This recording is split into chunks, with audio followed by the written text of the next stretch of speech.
Good evening. I'm Ovidiu, the editor-in-chief of RFI, Radio France Internationale, Romania. I'm very proud to tell you that our company is very involved in the region.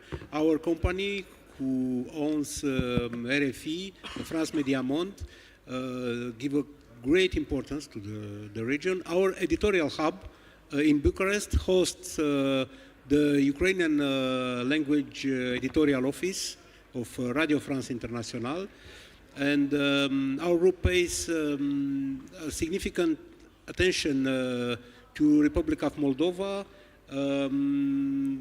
through a special broadcast daily produced from Bucharest and Chisinau, and the interest for the region will increase with the recent partnership with Deutsche Welle under the name Informational Shield. So we are very involved in this region, and what I have to say, the minorities, because we talk about minorities, are an important asset for any nation, and we have a strong political and legal framework here in Europe. The Convention for the Minorities of Council of Europe, also the Treaty of European Union, also the criteria, the Copenhagen criteria, clearly requires countries to guarantee the democracy, rule of law, human rights, and respect and protection of minorities. After this short introduction, please allow me to introduce our guest. But before, I would like to remind we have to end the debate at 6:50 p.m. to make way to the next debate, to the closing remarks. And let me to introduce our guests. Mr. Vadim Halaichuk is the first Deputy President of European Integration Commission in the Parliament of Ukraine. Mr. Roman GREBA is Deputy Head of Chernivtsi Regional Military Administration. Mr. George Scutaru, CEO of New Strategy Center, Romania. Mr. Valentin STROIA, leader of the Romanian minority in the Odesa region, Ukraine. And Mr. Nicolae, the Vice President of Society for Romanian Culture, Mihai Eminescu, in the Chernivtsi region, Ukraine. Some remarks will be in English, other remarks will be in Romanian, okay? And for the beginning, Mr. Halaichuk, the floor is yours. How the minorities can contribute in order to strengthen the links between our countries and between the minorities both. I guess some in the audience already wondering what I'm doing on what is it, a fifth panel or something, expert on all the issues, but the minority issue is definitely something that we in the Committee for European Integration are very much involved in. Ever since Ukraine has become signed association agreement with the European Union back in 2014, and then in 2022 has become the candidate country. The issue of approximation of Ukrainian legislation, including the legislation that pertains to rights of minorities, has become a very significant issue in our European integration path. Everybody knows well how things have developed recently with Hungary blocking basically Ukraine's integration, claiming that it was because of the minority issue and the education rights of Hungarian minority in Ukraine. Well, we all know here what the real reasons were. However, that has brought a lot of attention to what is really going on in Ukraine with minorities, with the rights of minorities, and how Ukraine is performing on its obligations to do everything that's necessary to correspond to the strict demands of European legislation. Well, with Romania, as opposite to Hungary, we don't have this issue as an issue that would create problems for us, but actually quite often we use Romania as an example on how we, working together very closely, discussing the issues that we have, are ensuring that both Ukrainian minority here in Romania and Romanian minority in Ukraine have their rights observed and is respected, and thus has everything that's needed.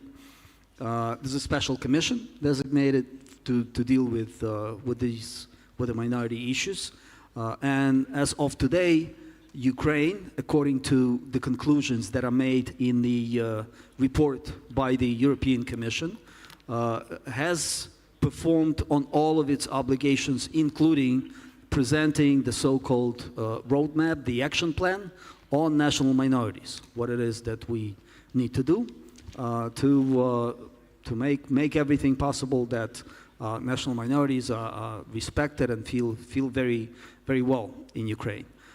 Just recently, last week, Verkhovna Rada, the Parliament of Ukraine, has adopted legislation changing the European Charter on Minority Languages, where for a long time we had this issue of Moldovan language being in the Ukrainian legislation. Well, that issue has been resolved. It's the law hasn't been signed yet, but effectively we have acted upon our obligations and have done what's necessary. So at this point in time, I'm pretty sure that the actions taken by Ukraine, by Ukrainian government, by Ukrainian parliament, and here we also had the human rights ombudsman of the Verkhovna Rada of Ukraine, Mr. Lubinets, to come to Chernivtsi, to come to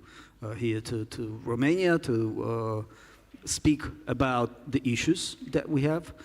We have recently also worked very closely with Romanian government, with local authorities, discussing the issues of Romanian schools and education in Romanian language that we have in Ukraine. And there are some difficulties, but they mostly pertain to the reforms that Ukraine is carrying out in education sphere, in school reform, rather than the issues with minorities. So again, there I believe we're on the good.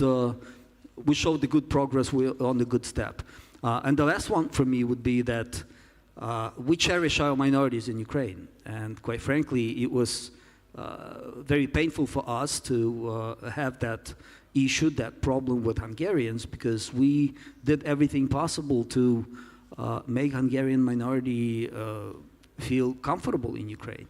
We, since the start of the full-scale aggression, we had seen the processes, the migration processes, which have somewhat changed the situation. We still don't have full statistics, but what we have seen happen was that a lot of people from the east of Ukraine moving to the west of Ukraine, and now residing in the cities in Zakarpattia, in Chernivtsi region, and a lot of Ukrainians of Romanian descent, of Hungarian descent, have moved to Romania, have moved to Hungary, changing the population numbers in those cities, in those regions.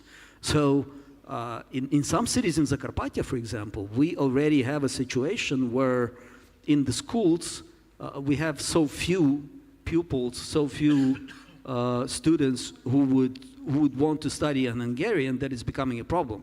We soon will be asking Hungarian government to help us to bring back some of the minorities and representatives.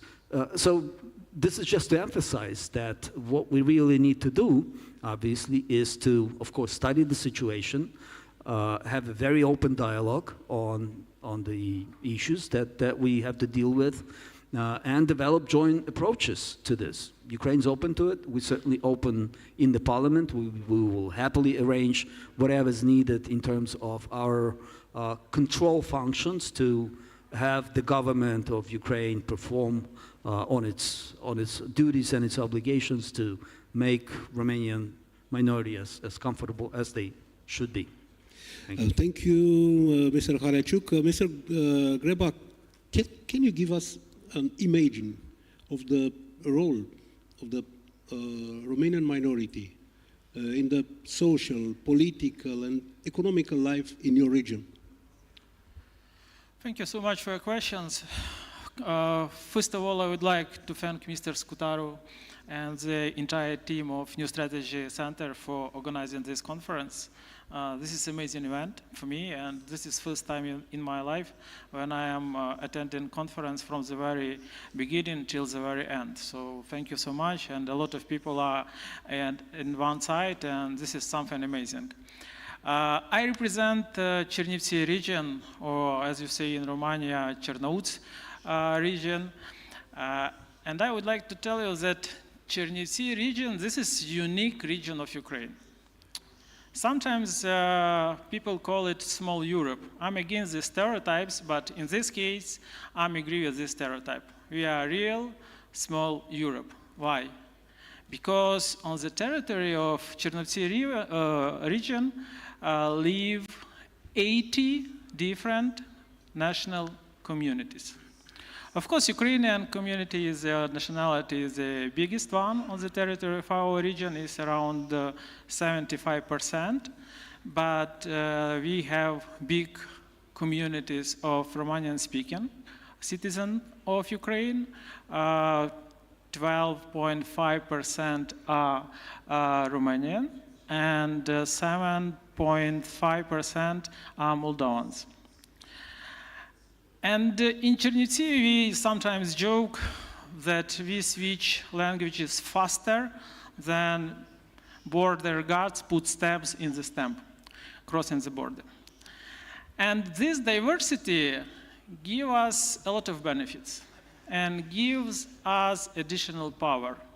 Because diversity born new type of thinking, new type of understanding. And we share a lot of similar identity, Bukovinan in Bukovina. So, for example, in Chernivtsi region, we have Romanian-speaking communities, and we have Ukrainian-speaking communities after the border in Romanian part. But we share the same identity, Bukovinan identity.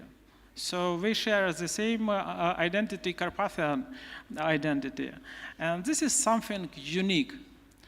And on the regional level, we have special programs to support national communities.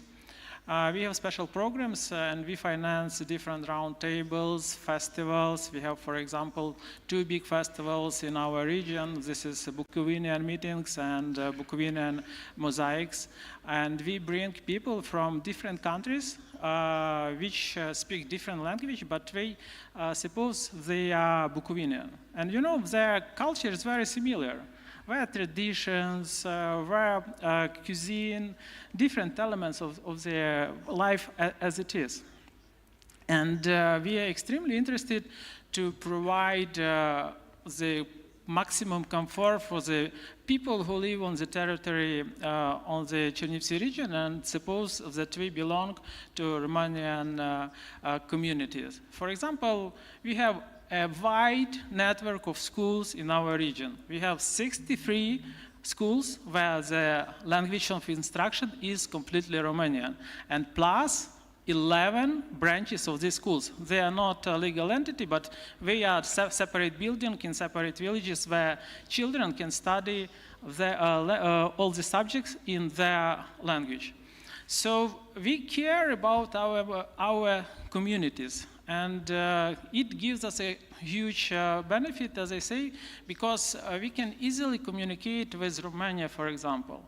Today with me is my colleague from International department, so she is from community, Romanian-speaking community. And with her, it's easy for me to communicate with our Romanian partner who sometimes don't speak fluently English. But with her, it's easier for me, and this is her native language. And we discussed during our way to Bucharest, and I asked how it was to be a Romanian speaking in Ukraine, and she told no problem at all. I feel myself Ukrainian, but I have my roots, roots of origins in Romania. And for me, it's okay. I respect my tradition. We respect this tradition in my family. We speak in Romanian, but I understand that I need additional advantages. So I need to study Ukrainian language. And this is, you know, the main difference between Hungarian-speaking citizens in Zakarpattia, for example, and Romanian-speaking citizens of Ukraine in Chernivtsi. Because they're more adaptable, the Romanians. Yeah, because they speak Ukrainian language, and you know, because you cannot speak just one language when you live in different countries. Yes, you have a right to study in your language, but you need to know the language of the country of which citizens you are. Because if you want to become a prime minister, for example, in Romania, yes, and you are Ukrainian-speaking citizens of Romania, you will never become a prime minister. The same situation is in Ukraine. If you want to be a president of Ukraine, you need to speak Ukrainian, because you need to tell people on their languages what you think and how you think it should be. So this is advantage, and this is this peculiarity of Romanian-speaking citizens of Ukraine.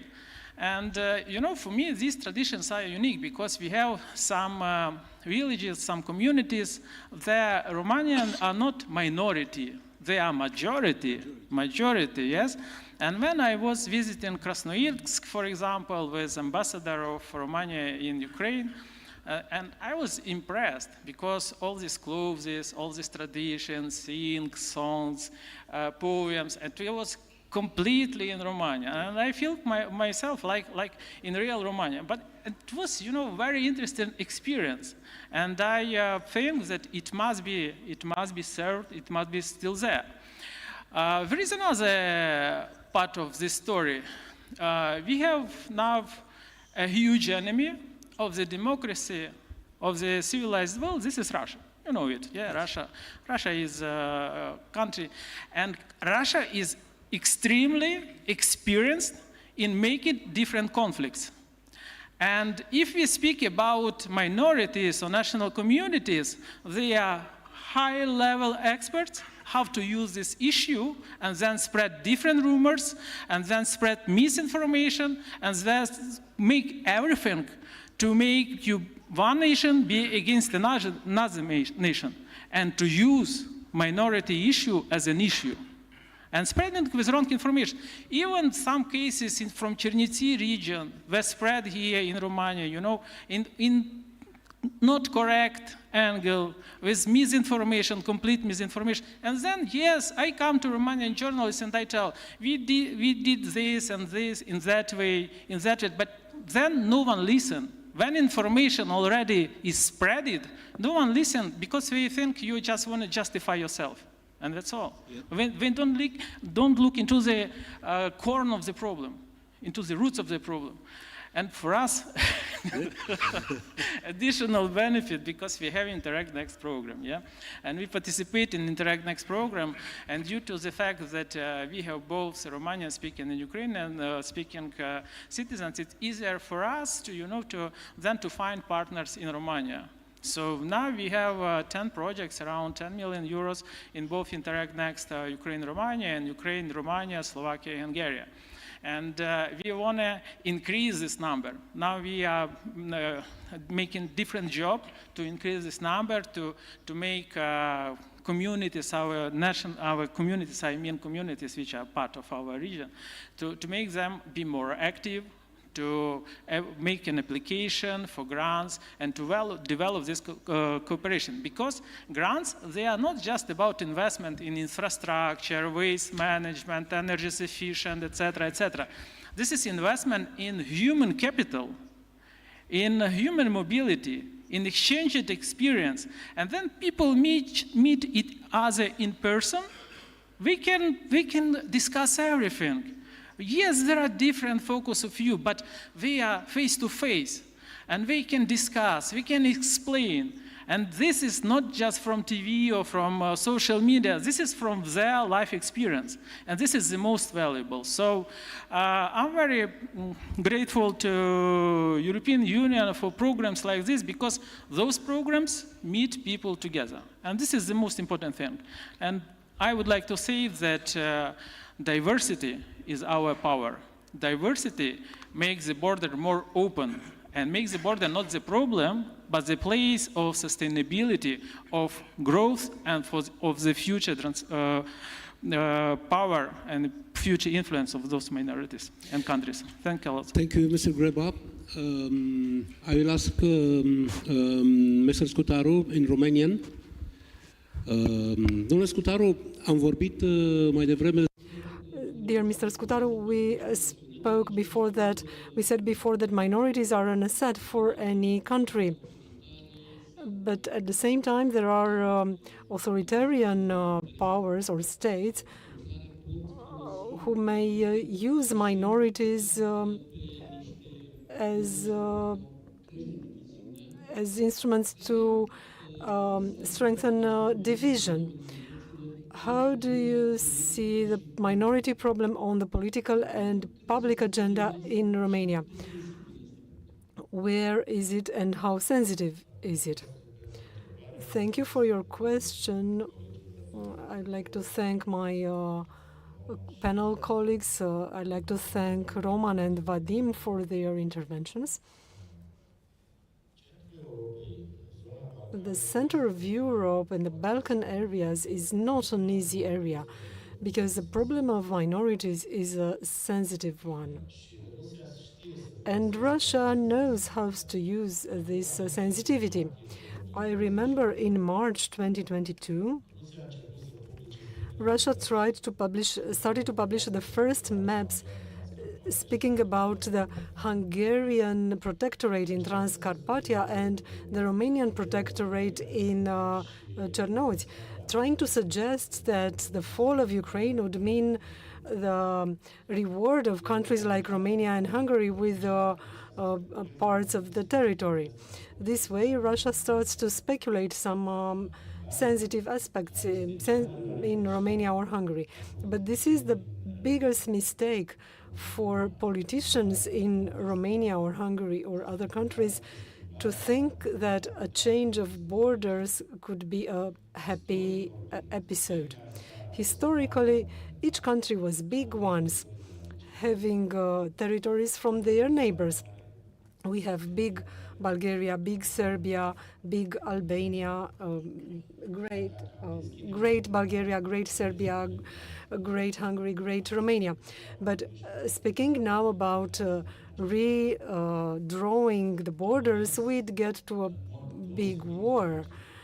That's why we selected the title of this panel. We wanted to discuss openly about the topic of minorities as a two-sided topic. We can speak about minorities as a catalyst of transboundary cooperation, as the panel title suggests, or we can speak about minorities as a topic that can raise bilateral problems and sensitivities in the region. In 1997, a treaty was signed between Ukraine and Romania for the recognition of borders. This document was necessary, as a similar one was signed with Hungary, in order for Romania to go further towards NATO and EU. Both countries want to avoid any border issue, and they do not want to have countries with territorial issues within their borders. There is, you know, that there were sensitive moments in the history of the past century. Ribbentrop-Molotov Pact when borders were changed, what Russia tries to do today, trying to remove parts of Ukraine from the Ukrainian state. And we must admit that in Romania there is a minority looking with sympathy at a certain revisionist attitude. And there are also political parties in Romania that have these ideas as ideology, and they try to use politically any divergences in Chernivtsi or in other areas. Yesterday I was discussing with friends and colleagues from Verkhovna Rada, who had a meeting with the president of Romanian Senate, and the decision made by Ukraine to not to recognize the existence of Moldovan language. This decision was highly appreciated. The Moldovan language was a creation of the Soviets in the 1920s. They created a new language, so-called created a new language to have let's say, alternative to the Romanian language. And the concept of Moldovan language existed only in Kiev, Tiraspol, and Moscow. And we are glad that Ukraine understood this sensitivity in Romania. We are your friends. It's a paradox. Two countries who are so close geographically, Ukraine and Romania, started to know each other well or better only after February 2022. Although we are so close and we discussed about connectivity, connectivity was and still is a problem for us, because from a political perspective, our countries were not so close. And we did not find it necessary for you Ukrainians or for us Romanians to have many border crossing points. And we lived this way until 2014 and also after 2014. We lived a lot with stereotypes in Ukraine about Romanians.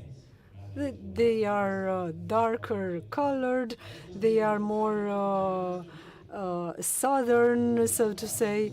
They come from the Soviet period. If you look on Soviet posters about soldiers from Romania, Romanians were pictured as dark-haired, dark-skinned. Similarly, we have stereotypes about Ukrainians in Romania.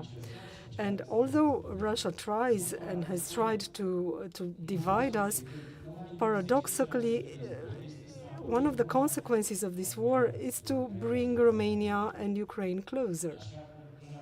Just as one of the consequences of the Russian aggression was that Finland and Sweden are NATO members, and although Russia says they don't want the NATO integration of Ukraine, they found 2 new states in NATO and an additional border of 1,300 kilometers with a new NATO state, that is with Finland. So we have to be careful. And coming back to what Ovidiu said about the political situation in Romania, which is not easy at all. We have a coalition of 4 parties from left to right. They are quite diverse ideologically. They are brought together by the concept of EU membership. Even the Hungarian party is part of the governing coalition. And we have another position with an anti-Europe, anti-EU concept, who are very reserved about any support to Ukraine. And now in polls, they have about 35–40%. That is why the problem of minorities should be approached very carefully. Because if this party comes to a government, its policy will be very similar towards the Hungarian government policy towards Ukraine. They try to fuel themselves with any potential problem and to increase the importance of some real or imagined incidents. And they fuel all sorts of narratives trying to win points and to convince people that Ukraine should not be supported. Paradoxically, although you might believe that it's easy to have the people's support and that it's so obvious, just like after day you have night and after night you have day, it's not easy to explain to people the need of military support to Ukraine. Although, and I've said it yesterday and I will say it again every time, if the Ukrainian front line fell, the country that would have most to suffer would be Romania, because we would have a direct border with the Russian Federation on the Danube. And we should explain this.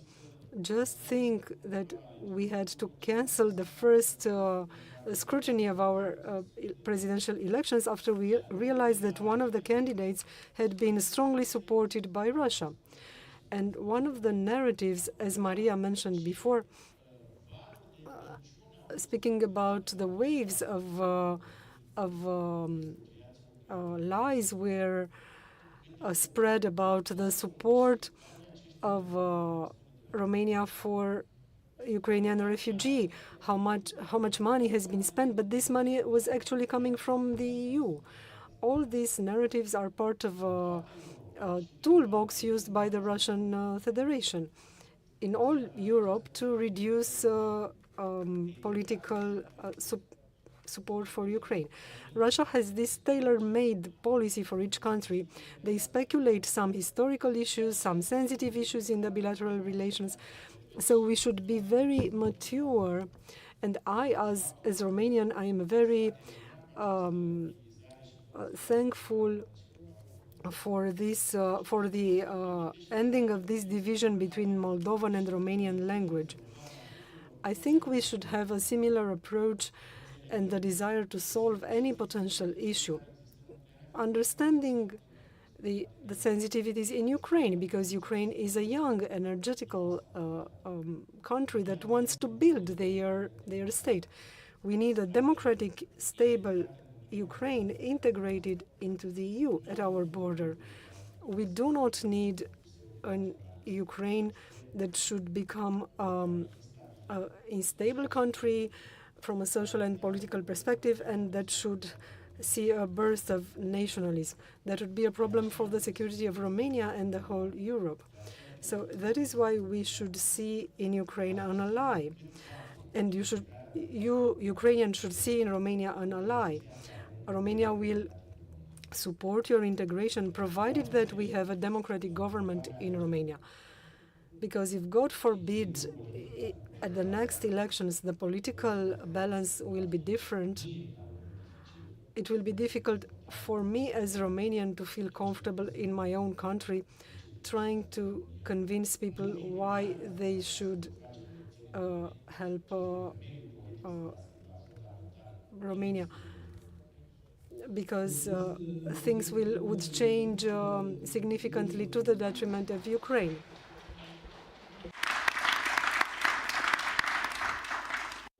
You mentioned about a law that was recently adopted in Ukraine, establishing Romanian as the unique language for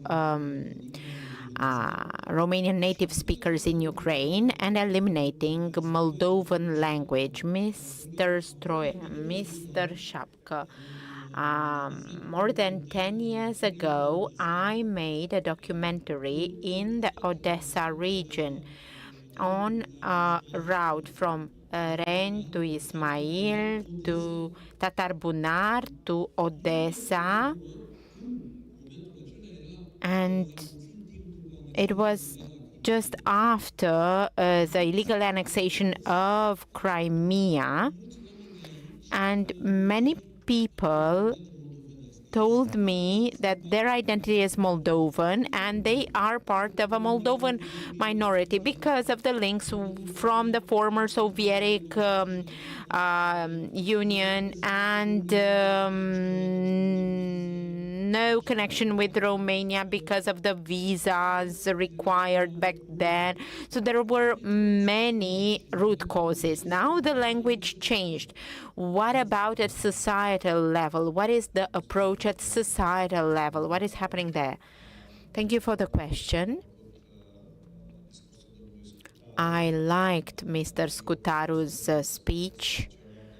I wanted to present to you different ideas, but I will answer your question.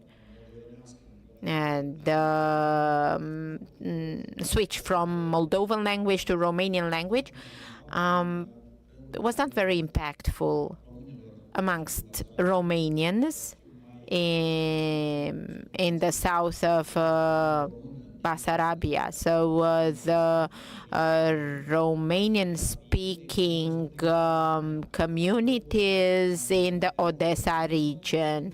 I have always declared myself as a Romanian. I told I was a Romanian before the illegal annexation of Crimea, but it was tough. It was tough to implement cross-border projects back then.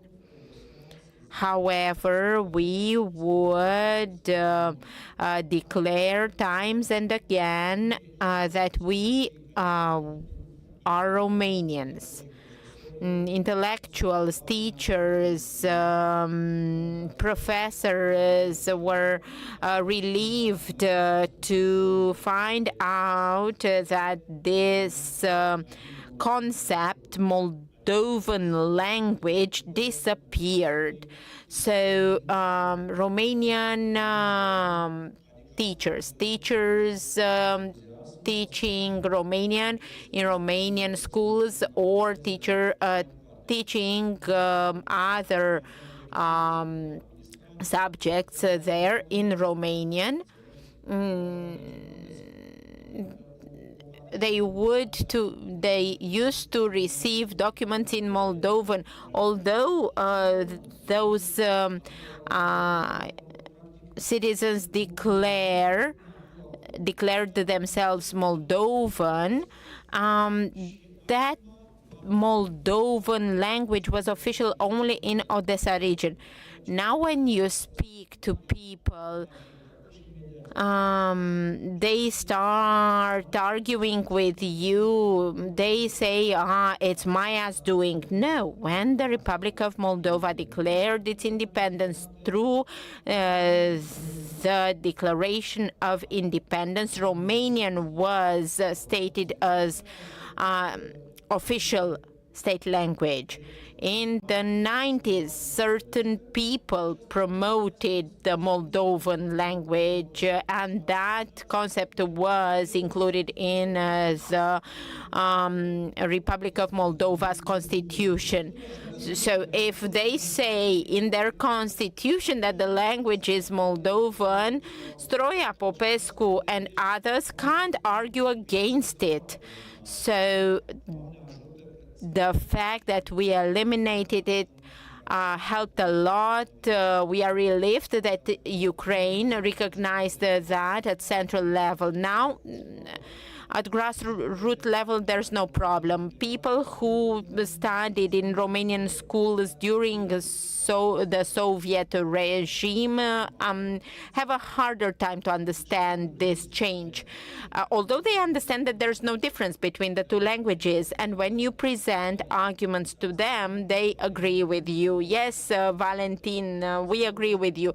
But one Valentin, one Ion, one Vasile should go and speak to the people. When you are at Mass, when you are in church, when you are at a family gathering, you need to speak and present arguments for the Romanian language. If they have the opportunity to make an analysis, they will understand your argument and they will agree with you or not.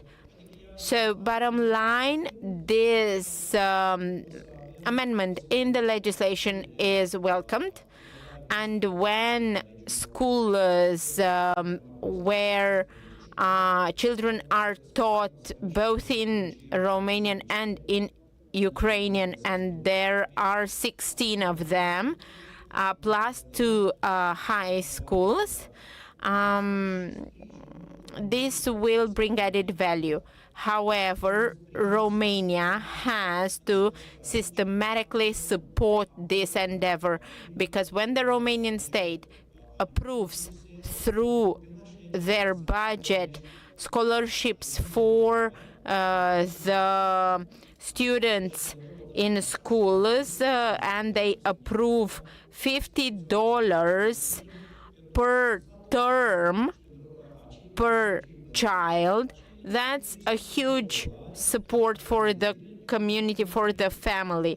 So if you give them the scholarship for 1 year and then you stop granting the scholarship and then you restart, that's lack of consistency. So you should be consistent and support children to learn in Romanian. That's an additional argument, and those places dedicated to Romanian nationals from Ukraine in universities in Romania are very important, but there shouldn't be a competition with the citizens from the Republic of Moldova. 6 years ago, we had separate places. So now there's a competition between us and Moldovans, and we always lose those spots to the Moldovans. No, they should be separate. So these opportunities to go to a mixed school, study in Romanian, and then go to a university in Romania, like the University of Bucharest, and then return to your mother country and serve Ukraine as a Romanian, this is of utmost importance. So this is how we can develop a dialogue on national minorities between the two countries. Both countries should understand that minorities are highly important. National minorities at border regions. I come from Odesa region. I am a Romanian who is across Danube, not across Prut River. We have the same religious and national identity.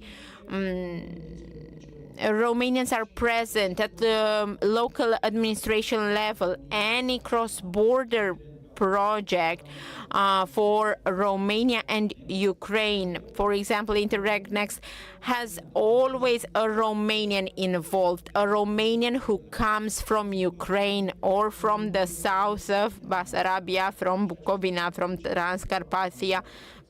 These are not only the translators, are people who write projects, who implement them, who consult Ukrainians or offer consultancy to Ukrainians. So we are important both for Romania and for my country, Ukraine. So we discussed about sensitivities. How do you see sensitivities across the border? In the Romanian community in Chernivtsi region. So what about the persecution of certain priests of Romanian origin, Mihail Jar? This narrative was spread across Romania, underlying the fact that Kiev and Ukraine are persecuting Romanian priests from Romanian communities across the border. Thank you. To be honest, I came with my homework done on the topic of minorities, a catalyst for cross-border cooperation. But the discussion went somehow to a different direction. But I'm ready to discuss on these topics as well. In order to save time, because I see a clock here calling us to order. First of all, I want to fully support what the gentlemen have said before me, what Mr. Scutaru said, Mr. Stroia. I want to support also what Mr. Roman and Mr. Vadim said about the fact that we Romanians live well in Ukraine and we have everything that we need. I'm not against this word. On the contrary, we have even more. We have press in Romania. I am a director and manager at newspapers of Romanian and Ukrainian language. We have radio and TV in Romanian language, and nobody forbids to broadcast if we have money. This is the only limitation. As regards the issue mentioned by Mr. Vadim about a small problem somewhere about the educational reform implementation, yes, there is this problem, which could be very easily solved if our proposals were taken into account when doing the education reform. If we are not just listened to, but also taken into account, then that problem of education reform will disappear. But I will not draw conclusions hastily, because I know that there is now a bilateral commission, a governmental commission between Romania and Ukraine, and when this commission finalizes its conclusion on the topic of education from the Ministries of Education in Romania and Ukraine, then we can speak more on this topic. Anyway, even this topic about Romanian language school in Ukraine is not is not a danger if our proposals are taken into account. I must also say a few words about national minorities, which are a catalyst for cross-border cooperation. And in my capacity of Vice President of the Society for Romanian Culture, Mihai Eminescu in Chernivtsi, I can tell you that one of our best friends in Suceava region is the part of the Union of Ukrainians in Romania, Suceava County subsidiary. And we are friends. Even now, in times of war, we have had projects or mini projects together. We've had Romanian-Ukrainian cultural projects in Chernivtsi, in Suceava, very interesting projects. And we have always been supported by the regional authorities in Chernivtsi and by the county authorities in Suceava, in Romania. Moreover, there is an old friendship between the municipality of Hlivoca in Chernivtsi region, and the mayor is present here, and the municipality of Siret, where the mayor is Mr. Adrian Popoiu. These two town halls have had fruitful cooperation of more than 20 years. They have implemented very good projects for both parties. And we cannot say that the national minority from Hliboka or the Ukrainian minority from Siret are not a catalyst of this cross-border cooperation. Moreover, I cannot overlook the fact that Siret town was one of the first, or maybe the first town, receiving the wave of refugees from Ukraine. At the border between Hliboka region and Siret, there were hundreds of thousands of Ukrainian citizens coming here for the first time who did not speak Romanian, but they were welcomed by citizens of Siret,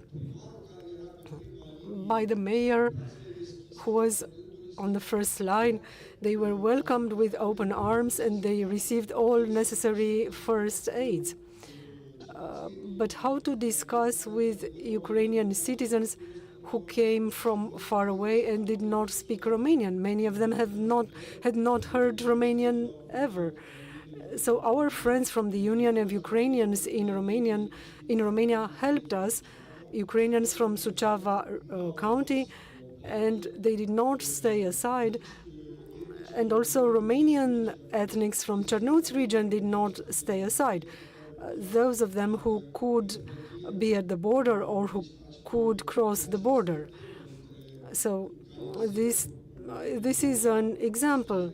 Hliboka-Siret cooperation is a good example, and I could speak much more about it.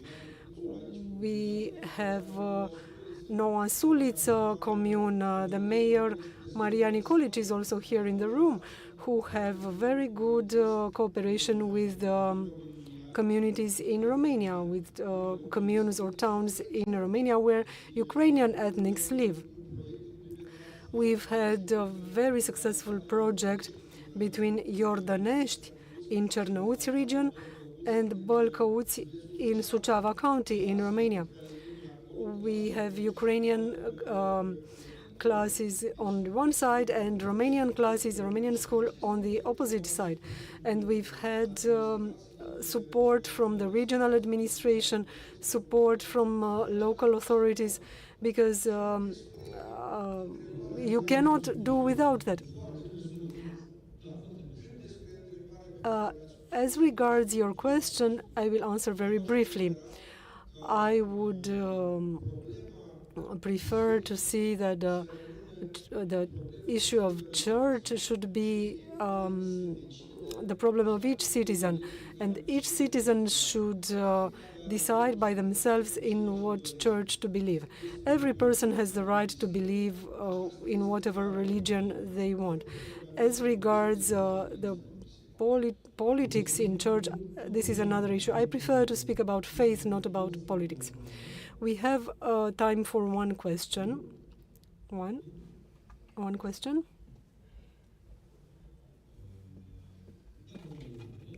If we have no questions, and I see we do not have,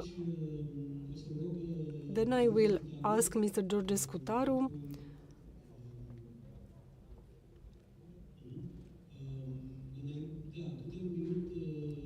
So we should have 1 minute each for the closure remarks.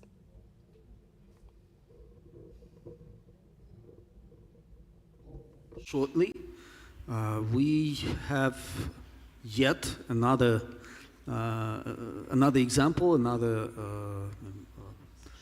very concrete messages on how Russia has been and is still trying to influence the issue of minorities, how they are trying to use the issues of church belief and how they function to divide us. It is up to us, the politicians, the leaders of local councils, experts, to explain to our people what is really going on and try our best to provide the answers to those difficult questions. We definitely don't see any problem in terms of government policy, neither from the government of Ukraine or the government from Romania, but we do see the need to go into a deeper expert discussion on those education issues, on the religious freedom issues, and I totally agree with the proposal that there should be people who have been educated, who have been provided with very hard evidence to their position, who need to work in our communities, with our minorities, to explain what the policy is and how European integration of Ukraine will actually help a lot in terms of reducing the tensions and fixing these problems. Thank you, Mr. Halaichuk. Mr. GREBA. 1 minute. I really believe in diversity is our power. So nothing can divide us. And I can assure you, if we speak about education, every Romanian-speaking person in Chernivtsi region has and will have an access to the education with the instruction in Romanian language. So I would like to thank my colleagues from our communities who are today here in this hall. We are for the whole day. We are fluently speaking Romanian, and never from them, they are head of communities, I never had any objections, any protests about these issues. All the issues which are raised, we always discussed. We have round tables, and in discussion, we always can find a correct and right solution which suits everyone. Thanks a lot. Thank you, George Scutaru. Mulțumesc. Thank you. Indeed, Vadim Halaichuk was right.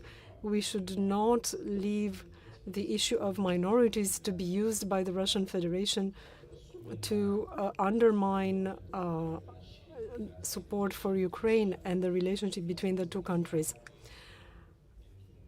I am part of a Facebook group of the Romanian community in Bukovina, and I see that once every 2 days, a member of this community is led on their last pathway. These are the heroes coming back home from the front line. And I see that Ukrainian citizens of Romanian ethnics who are faithful citizens of Ukraine, they fight for the freedom of Ukraine, and they give their supreme sacrifice. You know Ekaterina Dadiverina, you've contacted her for preparing this event. Yesterday, 3 years have passed since her cousin, Romanian ethnic Ukrainian citizen, died in Bakhmut, protecting Ukraine. And there are many examples of Ukrainians who are Romanian ethnics who sacrifice for the freedom of Ukraine. Just like there are Romanians fighting in the Jetica group, Romanian citizens from Romania who now fight in Donetsk for Ukraine and for the freedom of the whole Ukraine, of the whole Europe. And don't forget that our freedom is also based on the blood shed by Romanian ethnics. Thank you. Thank you, Mr. Stroia. The reconstruction of Ukraine is not just about concrete roads or energy. The reconstruction of Ukraine is mainly about human resources, about the involvement, first of all, of ethnic minorities on both sides of the border in this process.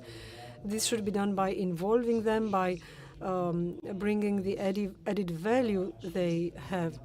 This way we can be more united. These representatives of the national minorities on both sides of the border are maybe some of the best ambassadors in their countries. So we should take this into account. I have a short movie of 40 seconds made within a transboundary project called 7 Nationalities at the Black Sea. It's funded by a transboundary project, Romania, Ukraine, the Republic of Moldova. Maybe we can see it at the end, and we'll see the diversity that was included in these 40 seconds with European funding. Romanians, Ukrainians, Gagauz, Lipovan, Bulgarians, and Kazabi, and Roma people. Thank you.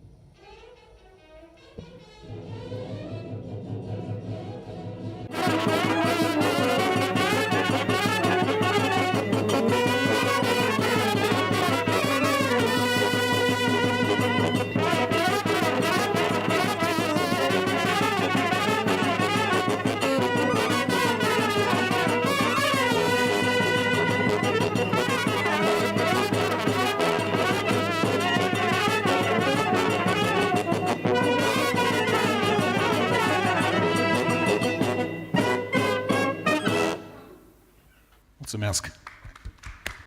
Thank you. Mr. Shapka, you have the last conclusion of the meeting. I will be very brief. The inter-ethnical problem has always been and has always existed and will always exist, no matter what efforts we make. Even in the most developed countries of the world, somewhere you find an inter-ethnical issue. Somebody told me, and I fully agree, the inter-ethnical problem will disappear in our case when Romanians in Ukraine will live better than Romanians in Romania, and when Ukrainians in Romania will live better than Ukrainians in Ukraine. Then there will be no more economical issue, and we Romanians in Chernivtsi region, all we want is what I've been saying for 10 years. We want to love Ukraine in Romanian language. Thank you. Please stay with us. The finally remark, George Scutaro, the CEO of New Strategy Center, it will be in Romanian. Doamnelor și domnilor, mulțumesc mult pentru efortul acestor 2 zile. Thank you very much, ladies and gentlemen, for your efforts in these two days. We tackled countless subjects of great importance for the reconstruction of Ukraine, for Romania's security and Europe's security. I want to thank the Ministry of Foreign Affairs in Romania and in Ukraine for the fact that they supported this event. I want to thank the New Strategy Center who worked hard in the past 6 months, and our hosts at the National Military Circle. I want to thank the interpreters, and first and foremost to our dozens of Ukrainian friends who came here and had to have a perilous journey from Kherson to Romania. I want to thank our friends in the Ukrainian Parliament who came here to present their points of view in difficult moments, and not because it is wartime and they've been at war for the past 4 years, a war that is both important for the future of Ukraine and for the future of Europe. They are going through difficult moments because they are trying to negotiate a peace deal. My friend Wilfred Michel Leroux, France's special envoy for the Black Sea, we all understand that peace in Ukraine needs to be a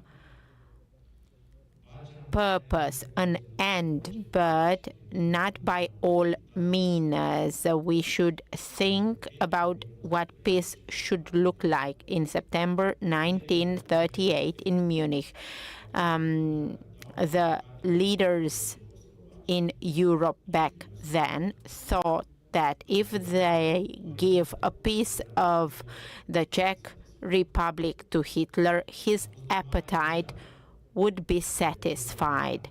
It was a big mistake. In the following year, the entire continent was at war because Hitler attacked other countries. Europe has repeated the mistake in 2014 with Crimea, when European countries continued to make business with Russia, considering that Putin's appetite for territory will stop there. If Ukraine is forced to give up various territories, Putin's appetite won't stop there. I always calculate the distance between my country and Crimea and my country and the Russian Federation. I don't want to see a Russian flag in Reni or Ismail or Odessa. I'm saying that because my words will be testimony of our belief that Ukraine needs to be supported to resist, needs to be supported to sign a peace deal that is dignifying for Ukraine and just for Ukraine, because Ukraine's place is in the EU, not in Ruski Mir. We have seen what Ruski Mir means for the past 4 years, and we've seen the liberated cities. These cities in Ukraine have been completely destroyed. Russians bring with themselves destruction and death. These images should be in the mind of all negotiators, in the mind of our American friends who need to understand that Putin won't stop here. To stop Putin, we need to help Ukraine. Thank you once again. I hope next year you'll come to Romania, and when you come, peace to have been installed in Ukraine, dignifying and just peace. My whole admiration to your sacrifice. My whole admiration goes to the days and nights spent under air attacks and bombing, trying to carry on with your lives as normal as possible. I learn a lot when I travel to Ukraine. I've traveled to Ukraine more times after the start of the war than before. It's always a pleasure to spend time with my Ukrainian friends, and I've learned a lot about what courage means, the courage of a people that needs to be supported to regain its territories, to be a free country. Slava Ukraine, Slava Romania.